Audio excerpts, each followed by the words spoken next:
एक बार धर्म और लक्ष्मी में बहस हो गई। धर्म बोला कि मैं बड़ा हूं और लक्ष्मी बोली कि मैं बड़ी हूं। दोनों स्वर्ग के राजा इंद्र के पास गए।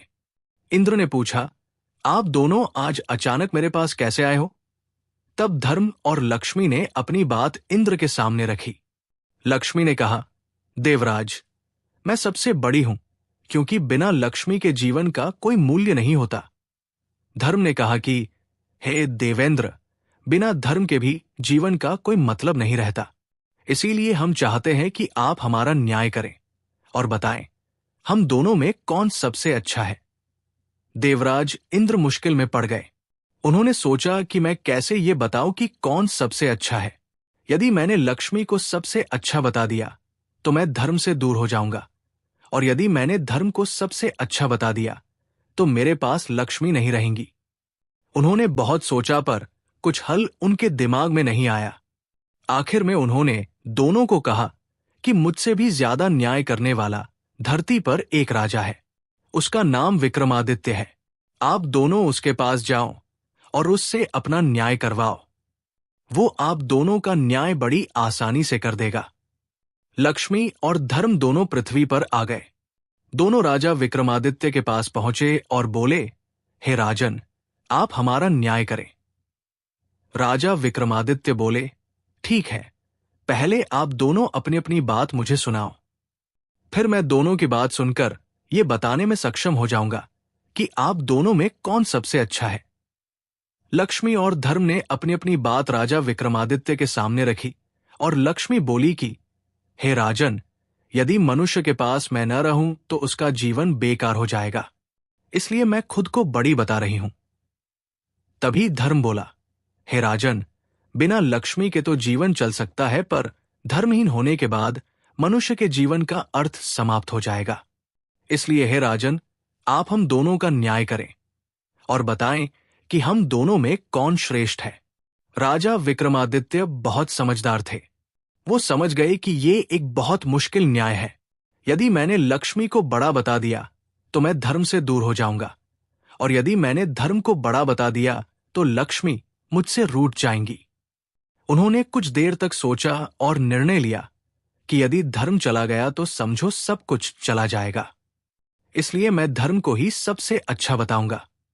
आखिर में उन्होंने दोनों को कहा कि मेरे ज्ञान के अनुसार धर्म ही सबसे महान है। धर्म के बिना जीवन का कोई भी अर्थ नहीं रह जाता है। लक्ष्मी एक बार को न भी रही तो काम चल जाएगा। राजा विक्रमादित्य के इस न्याय से लक्ष्मी जी उन पर गुस्सा हो गई और उनका सारा राज्य और धन संपत्ति सब गायब कर दिया। विक्रमादित्य रातों रात भिखारी हो गए और वहां से चलकर एक नदी के पास आए। सोचा, चलो नदी से कुछ मछलियां पकड़ी जाए। उन्होंने नदी से कुछ मछलियां पकड़ी, फिर उन्हें भूनकर नदी के किनारे रख दिया ताकि नहाने के बाद मैं इन मछलियों को खाऊंगा। लेकिन जैसे ही वो नहाकर बाहर आए तो देखा सारी मछलियां जिंदा होकर पानी में कूद गई। वो समझ गए कि ये सब लक्ष्मी के गुस्से के कारण हुआ है। वो कुछ नहीं बोले। भूखे ही वो अपनी बहन के यहां चल पड़े। उनकी बहन को वहां के लोगों ने बताया कि तुम्हारा भाई विक्रमादित्य तुमसे मिलने आ रहा है। बहन ने पूछा कि भाई कैसे आ रहा है? लोगों ने बताया कि वो फटे कपड़े पहने पैदल आ रहा है। उन्होंने कहा कि उसे घोड़ों के अस्तबल में ठहरने को कहो। विक्रमादित्य को घोड़ों के अस्तबल में ठहराया गया और खाने के लिए उन्हें जानवरों का खाना दिया गया। वो समझ गए थे कि ये लक्ष्मी की नाराजगी का असर है, इसलिए उन्होंने वही जमीन में गड्ढा खोदकर वो रोटियां गाड़ दी और बोले कि हे धरती मां, मैं जब दोबारा यहां आऊंगा तो आप ये रोटी इसी स्थिति में संभाल कर रखना। फिर वो किसी को बताए बिना वहां से निकल गए। अगले दिन सुबह वो अपने एक मित्र के पास पहुंचे। मित्र ने उनका बहुत स्वागत किया। खाने के लिए उनको तरह तरह के व्यंजन परोसे गए। जब राजा विक्रमादित्य खाना खाने बैठे तो उन्होंने देखा कि खूंटी पर टंगा 9 लख का हार खूंटी निगल रही है। वो समझ गए कि ये भी लक्ष्मी की एक चाल है, इसलिए उन्होंने अपनी सफाई में कुछ भी नहीं कहा। मित्र जानता था कि विक्रमादित्य ऐसा नहीं कर सकते, पर उसकी पत्नी ने विक्रमादित्य पर आरोप लगा दिया कि उनका हार विक्रमादित्य ने ही चुराया है। वहां से विक्रमादित्य चलते हुए किसी दूसरे राज्य में आ गए। चलते चलते थक जाने के कारण उन्होंने सोचा कि क्यों न किसी पेड़ के नीचे थोड़ी देर सो लिया जाए। उधर उस राजा के यहां चोरों ने चोरी की थी। वो धन उन्होंने लाकर सोते हुए विक्रमादित्य के पास रख दिया। इधर राजा के सैनिक चोरों की तलाश में जब वहां पहुंचे तो देखा कि सारा धन विक्रमादित्य के पास पड़ा था। उन्हें समझ में आ गया कि यही चोर है। उसको पकड़कर राजा के पास ले गए। राजा ने पूछा कि क्या तुमने ही ये धन चुराया है? विक्रमादित्य ने कहा, राजन, ये धन मैंने नहीं चुराया है। पर उनको अपनी बात की सच्चाई को सिद्ध करने के लिए कोई सबूत नहीं था। इसीलिए राजा ने सजा के रूप में उनके दोनों हाथ पैर कटवाने का हुक्म दिया। सैनिकों ने उनके दोनों हाथ पैर काट दिए और बाजार के बीचों बीच उन्हें फेंक दिया। साथ ही उनके पास एक जूता रख दिया गया और वहां लिख दिया कि जो भी उधर से गुजरे उन्हें 5 जूते जरूर मारे। जो भी राहगीर वहां से गुजरता उन्हें 5 जूते जरूर मारता। एक बार उस राज्य का एक तेल निकालने वाला तेली उस रास्ते से गुजरा जहां पर राजा विक्रमादित्य घायल अवस्था में पड़े थे। राजा ने उससे कहा कि हे मित्र, मेरे घाव पर मक्खियां बैठ रही हैं जो मुझे दर्द पहुंचा रही है। इसीलिए यदि तुम मुझे थोड़ा सा तेल लगा दो तो तुम्हारा बहुत ही उपकार होगा। तेली हंसा और बोला, एक तो मैं तुम्हें जूते की सजा नहीं दे रहा हूं और ऊपर से तुम मुझसे तेल की आशा करते हो। राजन ने उनसे प्रार्थना की। वो एक दयालु व्यक्ति था। उसने थोड़ा सा तेल उनके घाव पर लगा दिया। उस दिन जब वो तेल बेचने गया तो उसका तेल शाम तक बेचने के बाद भी उतना का ही उतना रहा। उसे बड़ा आश्चर्य हुआ कि आज ऐसा क्या हुआ कि मेरे बर्तन का तेल खत्म ही नहीं हो रहा है। उसके समझ में आ गया कि ये सब उस घायल व्यक्ति के कारण हो रहा है। वो कोई देवता तो नहीं। तेली जब घर पहुंचा तो बहुत खुश था। उसकी पत्नी ने खुशी का कारण पूछा। उसने सारी बात विस्तार से बता दी। बोला, वो व्यक्ति कोई दिव्य आत्मा है। पत्नी ने यह बात सुनते ही कहा कि आप किसी प्रकार उस व्यक्ति को अपने घर ले आओ। वैसे भी हमारी कोई संतान नहीं है, इसी बहाने हमें संतान सुख भी प्राप्त हो जाएगा। लेकिन राजा से पूछे बिना हम उसे ला भी नहीं सकते। इसलिए पहले हम राजा से एक बार जरूर इस बारे में बात करेंगे। पत्नी ने अपने तेली को समझाया। वो बोली, आप कल सुबह जाकर राजा से बात कर लो। अब देरी करना ठीक नहीं है। फिर तेली अगले दिन सुबह वो राजा से मिलने पहुंच गया। राजा ने आने का कारण पूछा तो वो बोला, मालिक, यदि आप आज्ञा दें तो मैं उस अपाहिज व्यक्ति को अपने घर ले जाऊं। हमारी कोई संतान नहीं है, इसलिए हमारी इच्छा है कि हम उसको अपने साथ रखकर संतान सुख प्राप्त करें। राजा कुछ देर सोचता रहा, फिर बोला, वैसे भी वो व्यक्ति हमारे लिए किसी काम का नहीं है, इसलिए तुम उसको अपने घर ले जा सकते हो। राजा की आज्ञा मिलते ही वो विक्रमादित्य को अपने घर ले आया। जैसे ही विक्रमादित्य उसके घर पहुंचे, उसका हर काम अब अच्छा होने लगा। जितनी वह उसकी सेवा करते उतनी समृद्धि बढ़ने लगी। इधर राजा की राजकुमारी बहुत ही पढ़ी लिखी थी। वो लगभग हर कला में माहिर थी। वो शाम को दीपक राग गाकर महल और शहर के दियों को जलाती और फिर जब वो रात को दिए बुझाती। उसके बाद विक्रमादित्य फिर से दीपक राग गाकर दिए जला देते थे। ऐसा जब 2-3 दिन हुआ तो राजकुमारी को विश्वास हो गया कि राज्य में कहीं न कहीं विक्रमादित्य रहते हैं, क्योंकि दीपक राग गाने वाले गिने चुने ही लोग हैं, जिनमें विक्रमादित्य सबसे अच्छे थे। उधर राजा ने राजकुमारी का स्वयंवर रखा। दूर दूर के राजाओं और राजकुमारों को बुलाया। जिस दिन स्वयंवर था उस दिन विक्रमादित्य ने तेली से कहा कि हे पिताश्री, मैं भी स्वयंवर देखना चाहता हूं, इसलिए आपसे प्रार्थना है कि मुझे उस जगह पर लेकर चलें। तेली ने समझाया कि तुम चल फिर नहीं सकते तो बताओ, कहीं तुम्हें कोई चोट न लग जाए। लेकिन जब विक्रमादित्य जिद पर अड़ गए तो वो ले जाने को राजी हो गया। बोला, कल सुबह मैं तुम्हें स्वयंवर दिखाने ले चलूंगा।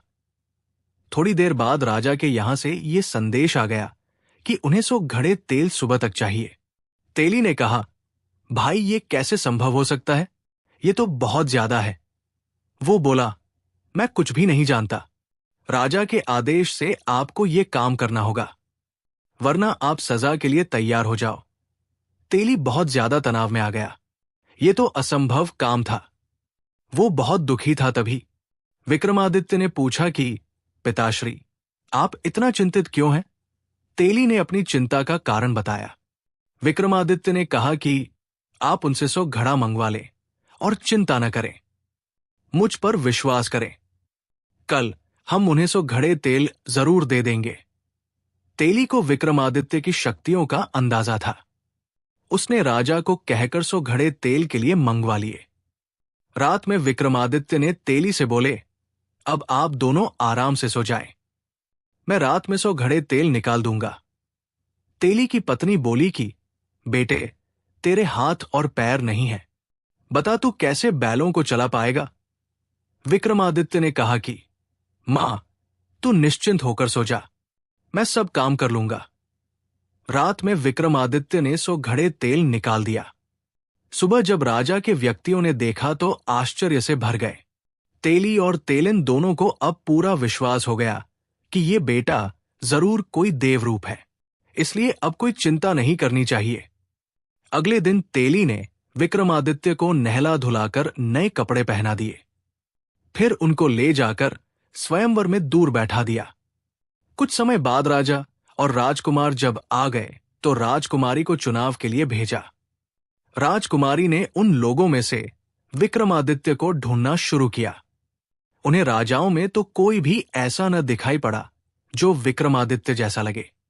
तभी उसकी निगाह दूर बैठे अपंग व्यक्ति पर गई। उसे उनमें बहुत तेज दिखाई पड़ा। उनका तेज देखकर वो समझ गई थी कि वही राजा विक्रमादित्य है। बस फिर क्या वो माला लेकर उनकी ओर चल पड़ी। पास पहुंचकर माला उनके गले में डाल दी। वहां उपस्थित राजा, राजकुमार और सभी राजमहल के लोग आश्चर्यचकित हो गए कि आखिर राजकुमारी ने ऐसा क्यों किया। राजकुमारी के घर के लोगों ने कहा कि लगता है राजकुमारी की तबीयत सही नहीं है, इसीलिए उससे ये गलती हो गई। सबने राजकुमारी को पंखा किया, पानी पिलाया और फिर माला लेकर भेजा। पर राजकुमारी फिर माला विक्रमादित्य के गले में डाल दी। वहां उपस्थित लोगों को लगा कि राजकुमारी का स्वास्थ्य सही नहीं है, इसलिए वो इस प्रकार का व्यवहार कर रही है। इतनी सुंदर राजकुमारी आखिर क्यों एक अपाहिज के गले में माला डाल रही है? आखिर में लोगों के सुझाव से राजकुमारी को दोबारा माला दी गई ताकि वो सही वर का चुनाव कर सके। पर इस बार भी राजकुमारी ने विक्रमादित्य के ही गले में माला डाली। राजकुमारी के इस व्यवहार से वहां आए राजा और राजकुमार गुस्सा हो गए। राजकुमारी के पिता से बोले, आपकी बेटी को यदि एक अपाहिज से शादी करनी थी तो हम सबको आपने न्योता क्यों भेजा?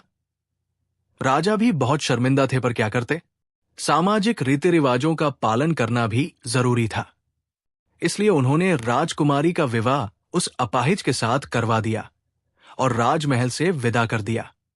राजकुमारी राजा विक्रमादित्य के साथ उस तेली के यहां आकर रहने लगी।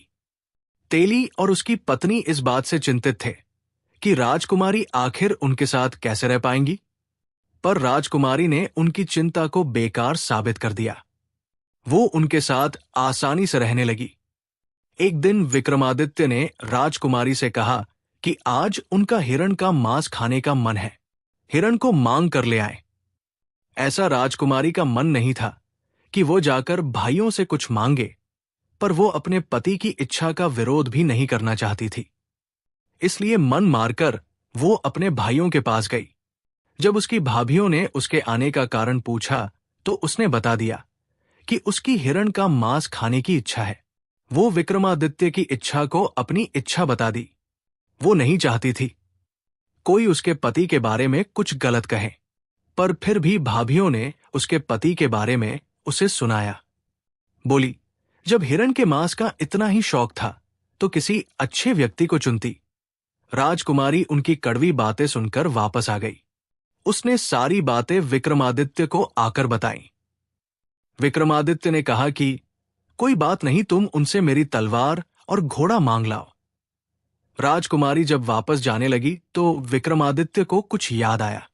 उन्होंने अपना एक रुमाल राजकुमारी को ये कहते हुए दिया कि यदि मेरा घोड़ा कोई दिक्कत करे तो ये रुमाल उन्हें दिखा देना, वो चुपचाप आ जाएगा।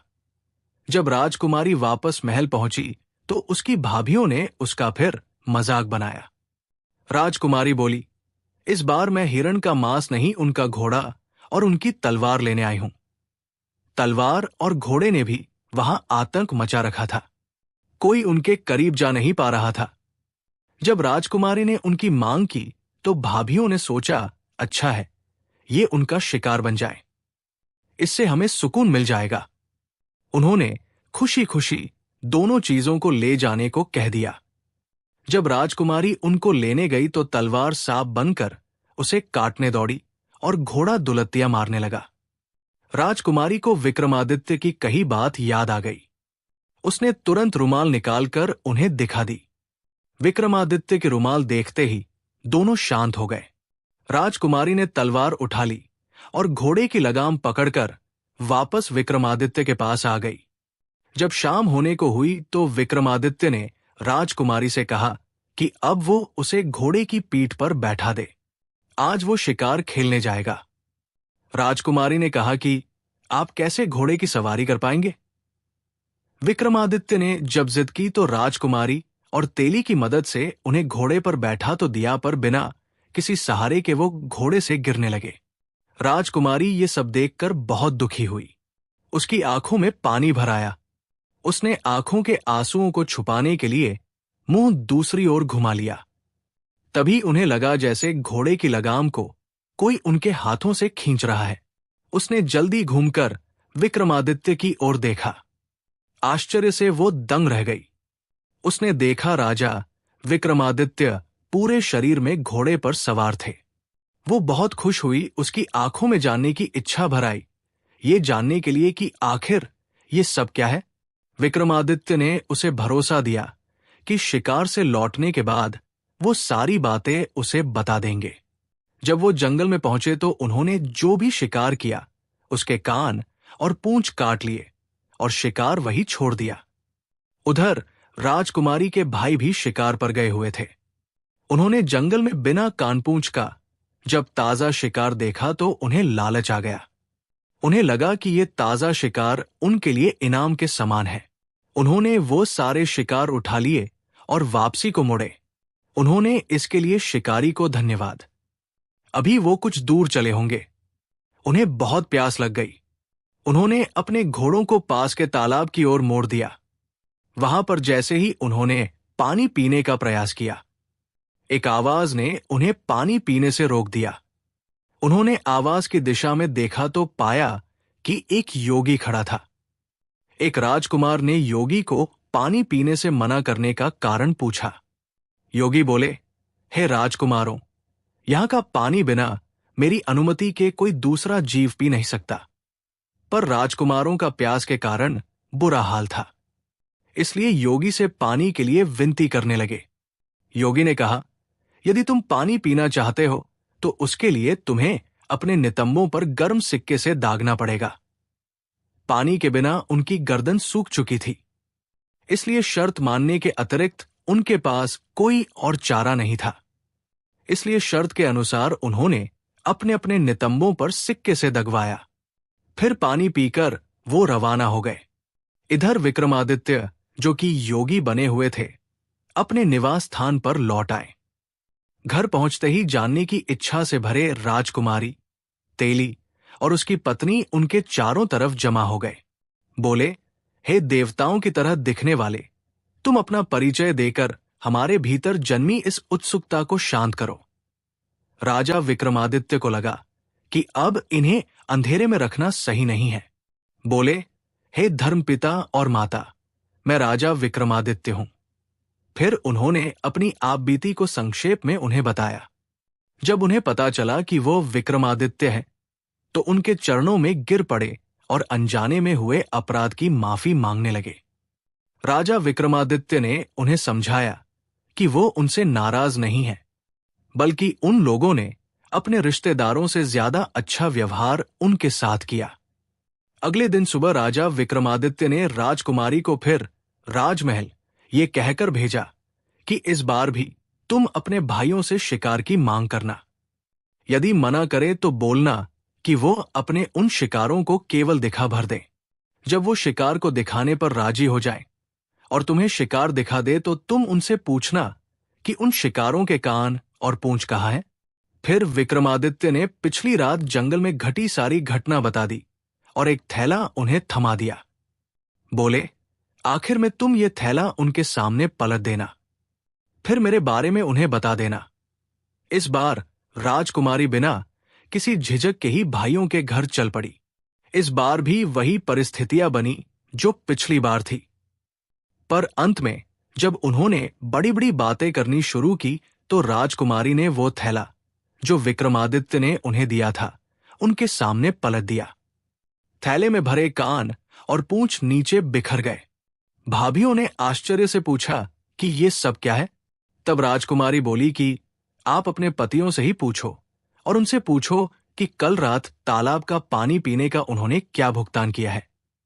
जब भाइयों की पत्नियों ने उनसे पूछा तो सबने पिछली रात की सारी घटना बता दी। भाभियों ने आश्चर्य से राजकुमारी से पूछा कि उसके पास ये कानपूंछ कैसे आए, तो उसने बताया कि वह योगी और कोई नहीं स्वयं उसके पति थे। भाभियों ने मजाक से कहा कि ये कैसे संभव हो सकता है, एक अपाहिज ये सब कैसे कर सकता है। तब राजकुमारी ने बता दिया कि जिसे अपाहिज कह रहे हो वो राजा विक्रमादित्य है। राजा विक्रमादित्य का नाम सुनते ही महल में हलचल मच गई। ये सूचना राजा को जब मिली तो वह भी घबरा गए। आखिर उन्होंने ही विक्रमादित्य को दंड दिया था। राजा, राजकुमार और मंत्रीगण सभी तेली के घर की ओर दौड़ पड़े। राजा और राजकुमार सभी राजा के पैरों में गिरकर माफी मांगने लगे। राजा ने उन सबको कहा कि आप लोग दुखी न हो, ये मेरे धर्म की परीक्षा थी, इसलिए आप लोगों की बुद्धि घूम गई थी। आता आप लोग ये बात अपने दिमाग से निकाल दे कि मैं आपसे नाराज हूं। सब खुश हो गए और राजा को अपने महल ले गए, उनकी खूब सेवा की। कुछ दिन वहां रहने के बाद राजा ने वहां से विदाई ली और पूरे साजो सामान से राजा ने उन्हें विदा किया। विक्रमादित्य उस राज्य से धन संपत्ति के साथ रवाना हुए। राजा ने भी उन्हें भरपूर सामान दिया। सैनिकों ने पूछा कि राजन, अब हम किस ओर चलें? तो विक्रमादित्य ने कहा कि आप लोग मेरी बहन के घर की ओर चलो।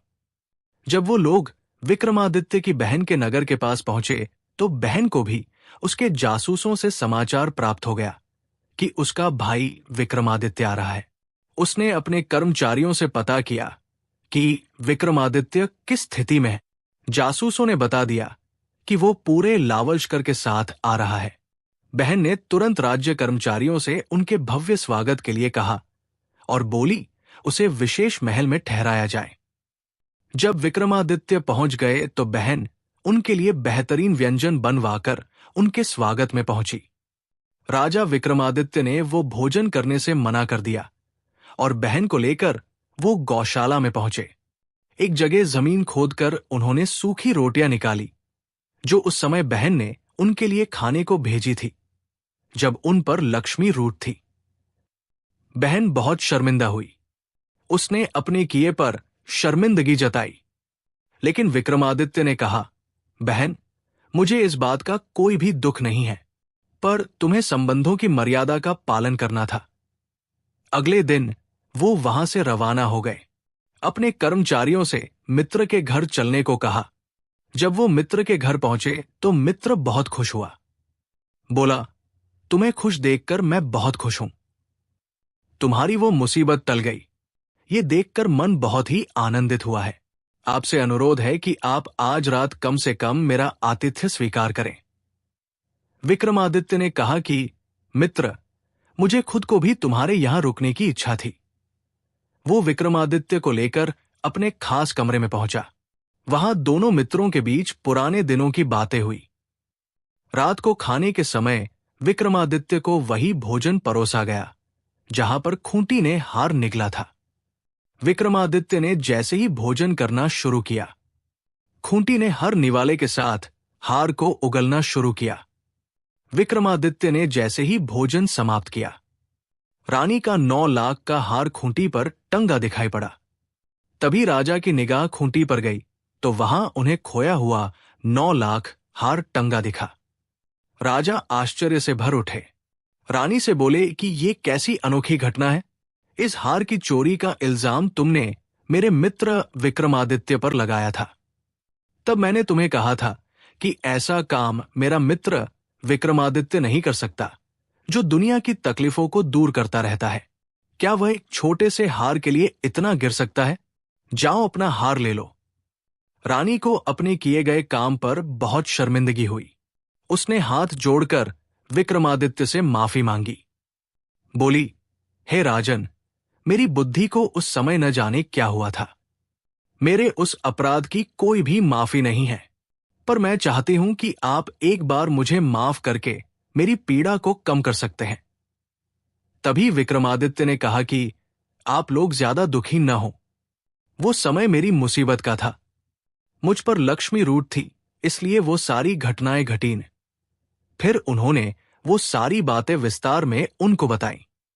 फिर अगले दिन अपने राज्य के लिए रवाना हो गए। जब वो अपने राज्य में पहुंचे तो लक्ष्मी नगर के मुख्य द्वार पर ही उन्हें मिल गई। बोली, हे राजन, तुम सही थे और मैं गलत थी, इसलिए मैंने तुम्हें जो दंड दिए उसके लिए मैं दुखी हूं। क्या बेटा अपनी मां को माफ नहीं कर सकता? विक्रमादित्य लक्ष्मी के पैरों में गिर गए। बोले, हे मां, आप ऐसी बात न करें। आपकी परीक्षा से मेरा और भी विकास हो गया, इसलिए मैं आपका आभारी हूं। विक्रमादित्य के विनम्रता से मां लक्ष्मी बहुत ही खुश हुई। बोली, हे विक्रमादित्य, मेरा तुमको आशीर्वाद है। जब तक दुनिया रहेगी लोग तुम्हें नहीं भूल पाएंगे। आशीर्वाद देकर मां लक्ष्मी गायब हो गई। राजा अपने नगर में पहुंचकर सुख से जीवन बिताने लगे।